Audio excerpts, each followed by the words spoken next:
আজকে এই সরকার তেমনি আমাদেরকে ভোট দিতে দেয় না, আমাদেরকে ভোট দিতে দেবে না। আওয়ামী লীগ ছাড়া, বঙ্গবন্ধুর আওয়ামী লীগ, মৌলানা ভাসানীর আওয়ামী লীগ, মুক্তিযুদ্ধের আওয়ামী লীগ,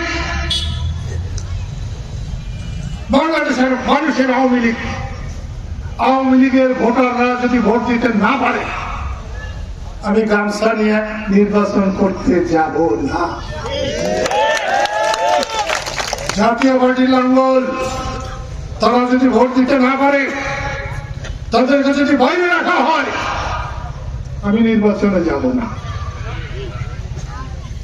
বামপন্থী 14 দল তারা যদি নির্বাচনে আসতে না পারে, তাহলে কি আমাদের ভোটে যাওয়া দরকার? শুধু বিএনপি, শুধু জামাত, খাও বইটা খাও, ওষুধ বানাও। আমরা জনগণের অধিকার চাই, ভোটাধিকার চাই।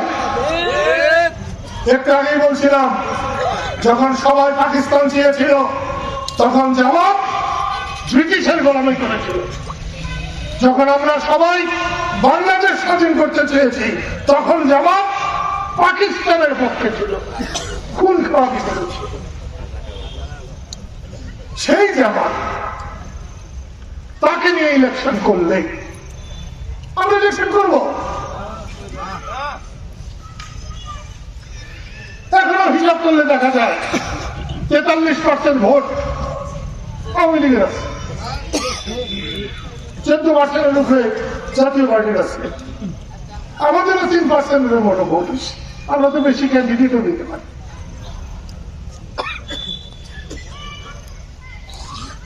এখন যাদেরকে নিয়ে ইউনূস সরকার মিটিং করে, পরশুদিন থেকে বলে আবার মিটিং করবে, সেখানে আমাদেরকে তো ডাকে না। আর এখন খালি আমার ডাকলেই যাবো আর না। ইউনূস সাহেব, আপনাকে অনেক বড় মানুষ আমি মনে করেছিলাম। শেখ হাসিনা যখন আপনাকে সুদখোর বলতো, আমি আপনার পাশে দাঁড়িয়েছিলাম। যদি আমি পাশে না দাঁড়াতাম, তাহলে আপনার গ্রামীণ ব্যাংক মাটির সাথে মিশে যেত। মনে রাখবেন, আপনি খোদার করবেন যে আসেন নাই। আপনার গ্রামীণ ব্যাংক না, শুধু গ্রামীণ নামে যা বানাইছেন, সবকিছুর বিপদ আছে, সবকিছুর বিপদ আছে। আপনি যে কত কামবেন, 14 ঠিলা বা 14 কলস কামলেও আপনার কামড়া শেষ হবে না। আপনি বাংলার মানুষকে চিনেন না। এনজিও চালানো আর দেশ চালানো এক কথা না। সেই জন্য বলছি, এখনো সময় আছে। সবাইকে নিয়ে আপনি যদি একটা নিরপেক্ষ, সন্তোষজনক, মানুষের ইচ্ছা মতো একটা নির্বাচন করতে পারেন, এত কিছুর পরেও আপনার নাম থাকবে, আপনাকে মানুষ সম্মান করবে।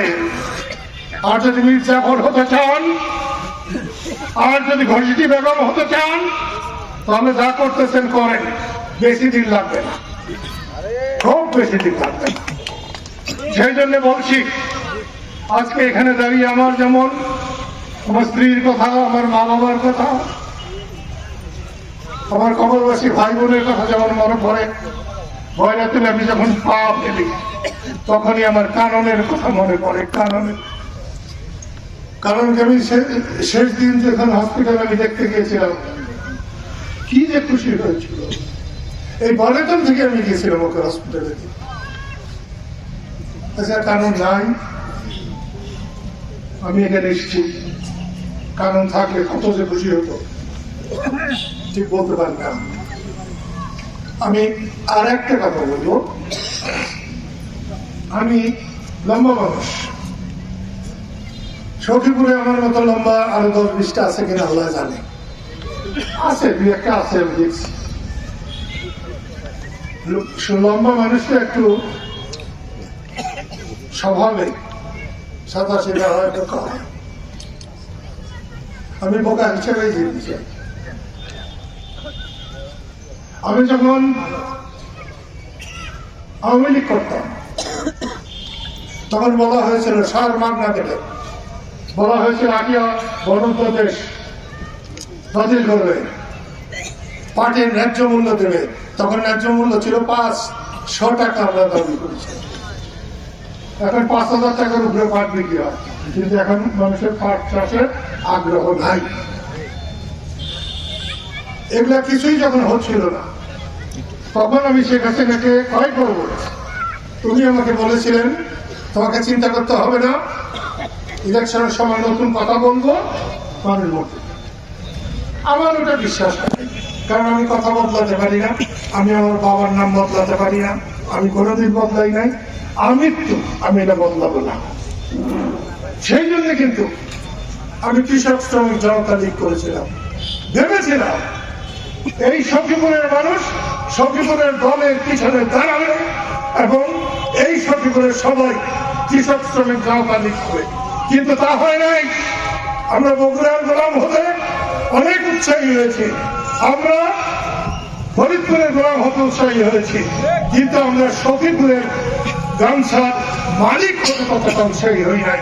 তাই আমি অনুরোধ করছি আপনারা অন্যের গোলাম না হয়ে গামছার মালিক হন, এই আশাবাদ ব্যক্ত করে আমি আমার কথা বলছি।